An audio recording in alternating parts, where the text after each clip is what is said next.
Enfin, comme ça? Oui, on va Ok. voir si ça convient à tout le monde, sinon au pire on pourra, mais c'est peut-être plus prudent. Donc c'est une question qui est un peu pour tous les trois orateurs, que je remercie de leur communication, sont des communications très enrichissantes. Mais je rebondis sur le dernier, Gérard. Tu as mis l'accent, mais Jean-Jacques l'a fait aussi en reprise de ce qu'Augustin en avait fait, c'est cette forme de hiérarchisation des relations, cette stratification, on va dire, des relations, tel que ça a été travaillé avec l'école américaine, Palo Alto. Mais vous avez insisté, d'une certaine façon, plus ou moins, mais sur ce besoin de solitude géré au milieu de la masse humaine, hein, c'est-à-dire être seul au milieu d'un monde qui est là. Et je pense que ça, deux remarques. La première, c'est que ça nous permet de faire une grande différence de statut entre l'isolement social et le sentiment de solitude. On peut être seul, et peut-être on doit être seul, se savoir seul aussi, au sein d'une foule. Parfois on prend un terme pour l'autre et je trouve que c'est dommage parce qu'on perd beaucoup de la substance de réflexion à ce niveau-là. Et l'autre point, c'est que tu as oublié un auteur, Gérard. C'est Winnicott. Hein, parce que Winnicott nous a appris, psychanalyste anglais, il nous a appris que cette capacité d'être seul en présence de quelqu'un, c'est quelque chose qui se construit chez l'enfant. Et ça se construit difficilement et longuement, puisque d'une certaine façon, on a la caricature du gamin avec son doudou, qui lui rappelle la présence maternelle, ce doudou qu'on ne peut jamais laver, qu'on ne peut jamais en séparer, et ce doudou, ça lui permet d'accéder à l'absence de sa mère et de pouvoir la retrouver. Alors j'ai trouvé que ton développement était très intéressant parce que il m'évoque cet apprentissage de l'enfant, du très jeune enfant, qui apprend à se séparer de sa mère. Et on s'aperçoit finalement que dans la vie d'adulte, on a des tas de doudous, les téléphones portables et ainsi de suite. On ne peut pas s'en séparer. Si on a perdu son portable, on est foutu, quoi. Enfin, c'est la mort. Mais comment est-ce qu'on pourrait, alors vous n'allez pas me répondre maintenant parce que ça serait trop miraculeux, mais comment est-ce qu'on pourrait encourager et accompagner des manières, des autopédagogies d'une certaine manière, à vivre seul,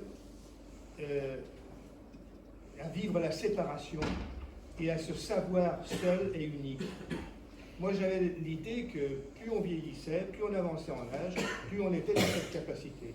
Et je pense que la pandémie, enfin, moi en tout cas, elle m'a révélé un truc, c'est que ce sentiment de solitude extrêmement difficile à éprouver, même chez des gens très avancés en âge, comment est-ce qu'on peut le gérer? On est j'allais dire un peu tous des spécialistes de l'accompagnement, du soin et ainsi de suite. Et comment est-ce qu'on peut, nous, développer quelque chose pour encourager cette capacité d'être seul en présence de quelqu'un? Déjà, j'aurais un tout petit élément de réponse. Laissons certaines personnes dans leur besoin de retrait plutôt que d'aller toujours les solliciter. Hein. L'hyperanimation dans les EHPAD, c'est pas forcément, ça nous discute. On sait qu'on fait quelque chose pour ces gens-là, mais c'est pas forcément la bonne réponse. Mais c'est pas suffisant. Je pense qu'il faudrait développer d'autres choses. Je sais pas ce que vous avez comme réaction à ça. Alors, d'abord, comme on dit dans les colloques, je te remercie de faire la différence entre l'isolement et la solitude. Non, mais c'est quelque chose d'essentiel par rapport à ce que tu développes derrière, si tu veux. C'est qu'effectivement, la solitude, c'est un sentiment subjectif qui surgit à un moment donné, pas nécessairement d'ailleurs en l'absence.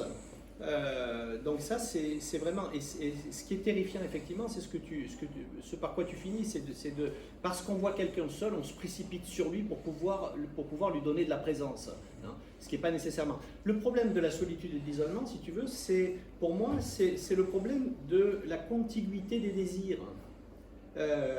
C'est-à-dire que ça me fait toujours penser au quartier résidentiel. les gens s'installent en quartier résidentiel en disant ah, moi je veux pas de bruit, je veux être derrière ma murette, derrière ma forêt de sapinettes, dans ma maison qui est séparée par un jardin, etc. Hein. Et puis après ils viennent et puis ils disent qu'est-ce qu'on s'emmerde, il n'y a rien, il n'y a pas d'animation. Je sors de chez moi, je veux une animation au moment où je sors. Mais je ne veux pas qu'on vienne m'emmerder pendant les autres moments, si tu veux. Et je trouve que c'est ce mode de vie. C'est ce mode de vie qui est que ce serait moi qui déciderais au moment où je suis en relation avec les uns et avec les autres, et au moment où il me faut de l'animation et au moment où il me faut de la tranquillité. On revient à la question que développait tout à l'heure, la question de l'individualisme en fait, c'est-à-dire c'est moi qui décide de tout, de l'autonomie, et puis à un moment donné, par contre je vous appelle, c'est la question du téléphone qui sonne ou qui sonne pas d'ailleurs, je repense à des retraités qui disent « ouais mais moi ça me pose pas de problème » etc.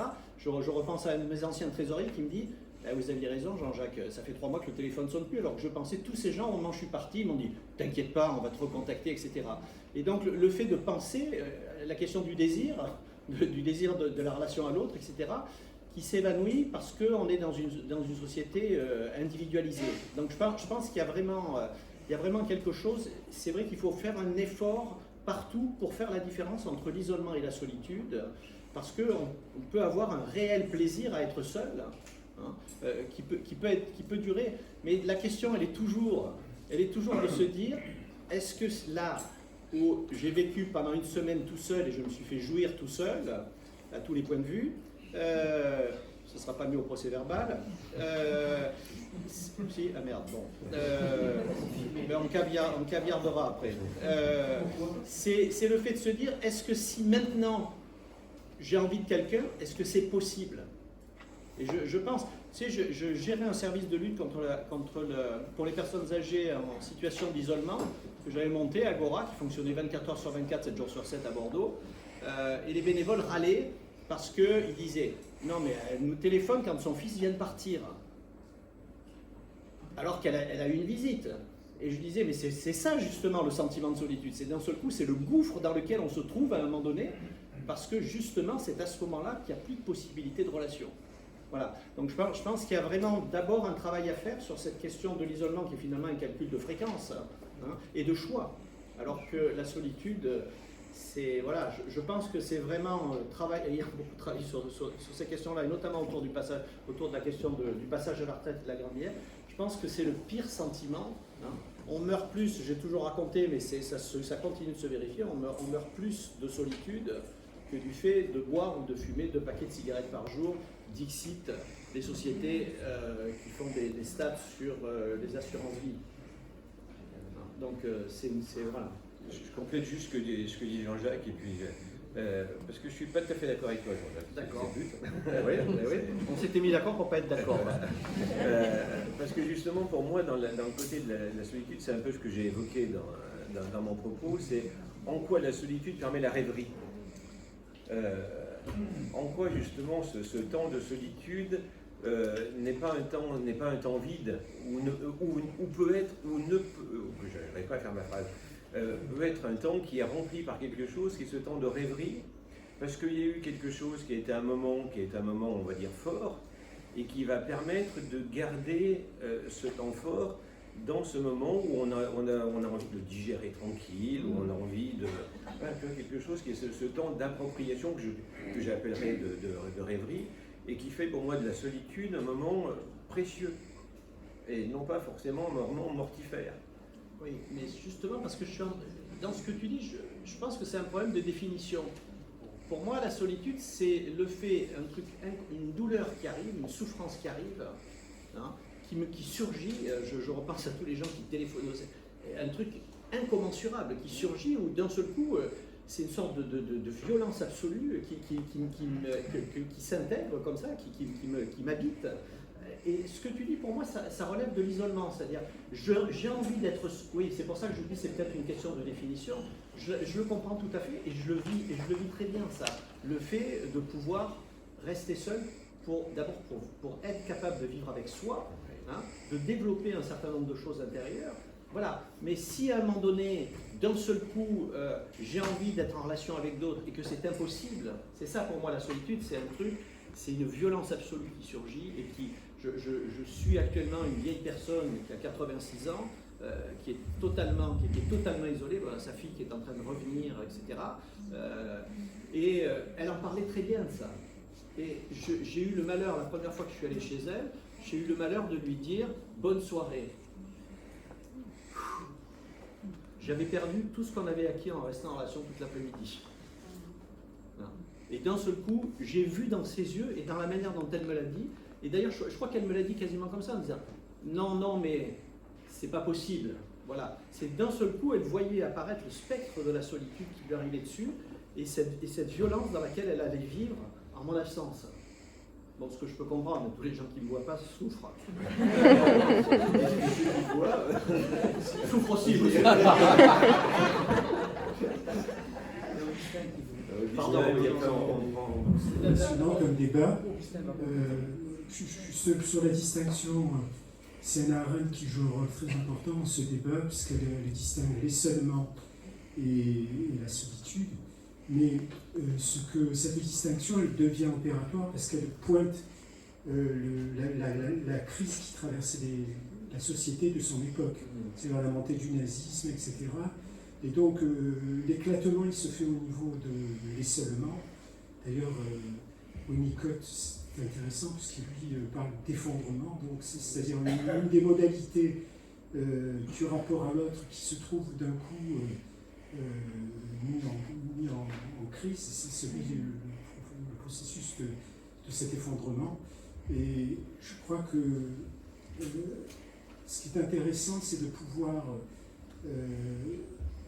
pour sortir des antinomies, un des moyens, c'est de penser l'existence comme faite de degrés. J'en dis quelques mots. C'est actuellement quelque chose qui est beaucoup travaillé par les philosophes.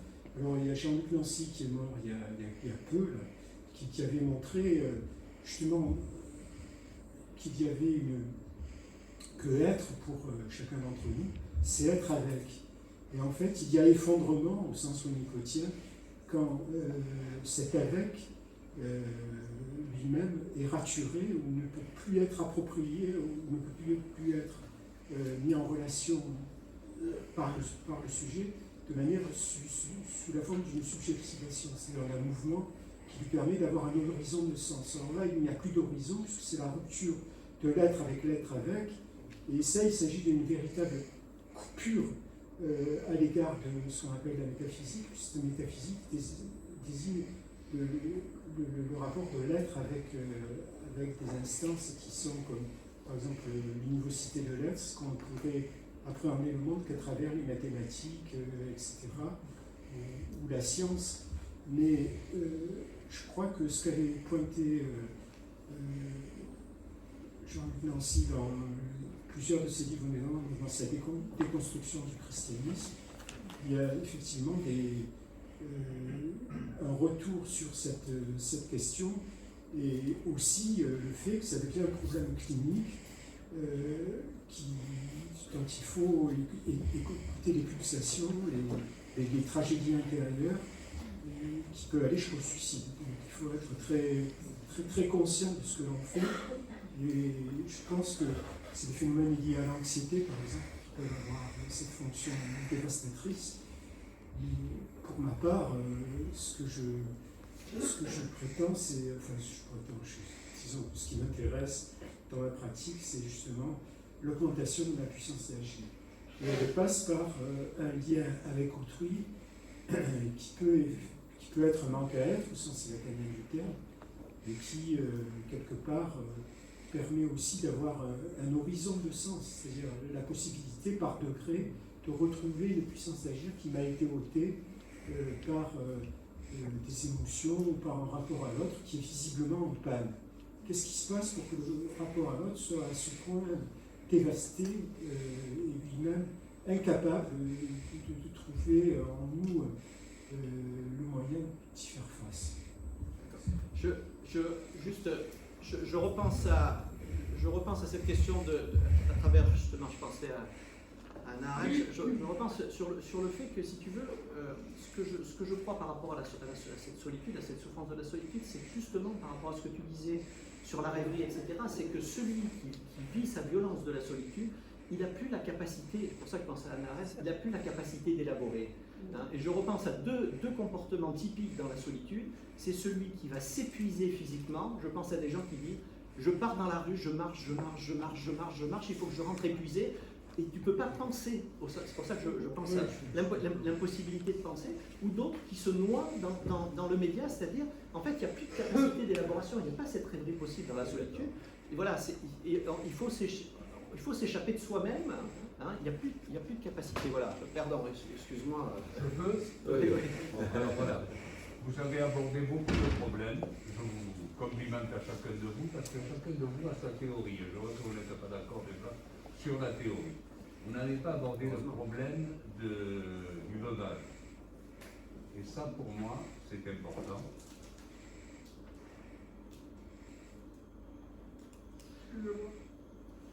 Qu'un seul être vous manque et tout est dépeuplé. Oui. J'ai l'émotion, excusez-moi. Et c'est effectivement, le sentiment de solitude, ça peut être l'absence de relation, mais ça peut être, et effectivement, moi je rencontre beaucoup cette question de veuvage dans des réunions qui sont faites par les caisses de retraite sur lesquelles j'interviens, etc. Et des gens qui disent... Ce que j'ai aimé, excusez-moi, ce oui, que j'ai aimé, c'est les 92 et les 86 ans, parce que j'y suis pas encore, mais j'espère bien trouver la personne avec qui je pourrai partager la peine de mort. Voilà, en espérant que ça arrive. Voilà, donc j'espère que vous avez été positif, chacun de vous, dans votre domaine. Et je vous en remercie. J'ai beaucoup appris. Et j'espère apprendre encore. Voilà, j'en ai terminé, je laisse la parole. Alors, juste, ça me fait penser à un exemple. J'étais sur une manifestation à Bressuire. Il y a un monsieur dans la salle qui est dans la salle et qui prend la parole, qui dit, ben voilà, j'ai 91 ans, je me sens seul. Alors, il y avait plein d'assauts qui étaient là, tout le monde dit, ben, vous pouvez faire ça, vous pourriez faire ça, vous pourriez faire ça, ben, venez nous voir, etc. Tout ça. Et il tourne autour du pot, il tourne autour du pot, il tourne autour du pot, et puis en fait il dit, ah non, mais tout ça, j'ai des activités, je rencontre du monde. Non, en fait, je cherche une femme. Et effectivement, c'est de manière un peu humoristique là, mais c'est un fait vrai. Hein, et moi, combien de fois j'ai entendu dans ces réunions de retraités, des femmes très âgées, au-delà de 80 ans, etc., qui disaient, mais moi je suis très entouré, mais je me sens seul, parce que depuis que mon mari est mort, depuis que je suis séparé de mon conjoint, etc., ma solitude, elle est directement pointée par rapport à cette relation particulière, qui est bien développée par Gérard sur les relations de couple. Et c'est ça, sa solitude. Ça n'empêche pas qu'en fait, elle n'est pas isolée, elle a plein de relations qui lui tiennent à cœur, ses petits-enfants, etc. Mais en fait, tout est concentré sur ce manque absolu qui est l'autre. Hein. Ça me fait toujours penser à Aristote qui disait on cherche toute sa vie sa moitié. Voilà, sur cette question de moitié qui manque et qui est irréparable pour un certain... Alors surtout sur les générations vieillies aujourd'hui, parce que ce que disait Gérard tout à l'heure, les stats, c'est 10 fois plus en 30 ans, 10 fois plus de séparation chez les seniors, 3 fois plus de divorces. Donc, mesdames, c'est bien, puisque nous, on vit moins longtemps, ça libère des mecs. Et nous, on a plus de choix. Oui, ben, le mieux, c'est de se marier à 100 ans, parce que une femme pour un homme, c'est le rêve. Voilà. Là, il faut assurer. On verra, ça, c'est une question de prévision. Donc, oui, bien sûr, le deuil, et notamment le deuil par rapport à la relation de couple, est un élément très, très fort. Une dernière question avant la pause déjeuner. Je ne sais pas si ça sera clair pour retranscrire ce que j'ai ressenti, mais je pense à tous les gens qui sont encore en capacité d'élaborer ou d'agir, ça m'a parlé aussi du sens d'agir, et qui ne prennent peut-être pas leur part de responsabilité dans le rapport à l'autre. Il faut aussi qu'on y trouve du plaisir. Il y a des relations qui n'arrivent pas à décoller, et je pense qu'ils s'enferment dans la solitude, qui s'enferment, qui crée de l'isolement presque. Et je pensais à ça, voilà, qu'on a une capacité formidable par le désir, le plaisir, etc., d'être en relation avec les autres, et qu'il faut mesurer cette responsabilité qu'on a. Moi, je travaille donc avec des personnes Alzheimer, et il y en a, c'est un grand plaisir de les revoir, même si ils ont bien perdu la tête et tout ça, mais il y a ce champ, il y a cette chose qui est toujours là. Et il y a ceux qui sont peut-être beaucoup plus de capacité et qui vont s'enfermer dans quelque chose qui ne vont pas du tout prendre part à l'autre, finalement. Et on a cette capacité. Voilà. cette solitude, je crois que c'est peut-être quand on parle de l'art d'aimer, peut-être l'art aussi d'être heureux ou de ne pas être isolé. Voilà, ça me renvoie à tout ça, à ces relations, et ça me renvoie même à la relation, des fois, quand ça ne fonctionne pas, mère-fille, des choses qui enferment, pour tout le monde, même des relations difficiles et qui sont là, avec notre part de responsabilité, avec notre part d'envie, de désir, les choses peuvent changer tout le temps, jusqu'au bout. Et même quand on est bien avancé dans une situation Alzheimer, etc., il y a du sujet toujours là sur lesquels il faut aller puiser. En tout cas, merci à tous, parce que c'est tout le monde qui m'a donné un petit bout du pulse pour essayer d'y voir clair là-dessus. Alors, monsieur. Oui, ben. Non, c'était un peu la fin de la dernière partie de mon intervention sur le fait de retrouver la valeur du lien, si vous voulez. Et vraiment, je suis très sensible à ça. Hein. Là, quand je vous en parle, je suis très sensible. J'écoute autour de moi, j'écoute les gens, etc. Et je m'aperçois qu'il y a quand même une nouvelle perception de la valeur des liens que nous créons. Et donc, peut-être un renouvellement autour de ça. J'ai quand même une vision assez optimiste autour de cette crise qu'on a vécue, de ce manque, et qui fait qu'on n'envisage pas nos relations tout à fait de la même manière, mais avec une version plutôt optimiste en fait. Hein. Voilà, moi je crois qu'on est en train de redécouvrir ce qui paraissait d'être d'une banalité absolument affolante, simplement être en interaction avec les autres, et qui d'un seul coup prend de la valeur, en tout cas peut-être de l'épaisseur, hein, par rapport à ce qu'on avait vécu là, se retrouver, voilà. Donc ça. Et puis, j'en profite parce que j'ai la parole et que personne n'est capable de me couper. Je parle bien sûr de la parole. Je reviens sur ton triptyque absence, présence et puis présence-absence. Moi, je pense qu'il faudrait en fait 4. Il faudrait pas présence-absence, il faudrait aussi absence-présence. Oui, je l'avais mis au départ, je l'ai enlevé. Oui, parce que je crois, et ça revient à ce qu'on était en train de discuter autour de la solitude et de l'isolement, c'est que quand même, quand tu es absent, quand tu as quelqu'un qui est très important pour toi et que la personne est absente, elle est aussi présente d'une certaine manière, parce que je pensais tout à l'heure au chat, justement, avant que tu le mettes. Il y a la présence-absence, c'est-à-dire être avec l'autre sans être tout à fait avec l'autre, même si on pourrait en discuter autour de cette présence qui est, je repense aux travaux d'Anzieux et de KS, hein, l'enfant qui est à côté de sa mère, la mère qui regarde la télévision, l'enfant qui est en train de jouer à ses pieds, hein, et dès qu'elle arrête de regarder la télé, il y a l'enfant qui arrête de jouer, parce qu'en fait, ils ont l'air d'être chacun sur leur activité, mais en fait, ils sont en pleine présence l'un de l'autre. Donc ça me paraît intéressant, mais il y a aussi le contraire. Bonjour, ah, je ne l'avais pas vu. Bonjour Philippe, je ne l'avais pas vu. Monsieur Amiot poursuivra cette discussion. Nous venons d'éditer en urgence des t-shirts. I love Mr. Amiot. Ils sont à 30 balles, mais bon, ça vaut le coup, maintenant vous le connaissez. Et là, on en a édité 200. Nous allons élaborer maintenant. C'est le seul qui peut découper. Voilà, non, il faut quand même, parce qu'il y a l'heure du repas, on va reprendre parce qu'on a un problème avec l'italienne qui ne peut pas venir, ça sera en vidéo. Donc, vous pouvez laisser vos affaires là, la salle sera fermée, mais laissez pas d'objet de valeur. Voilà.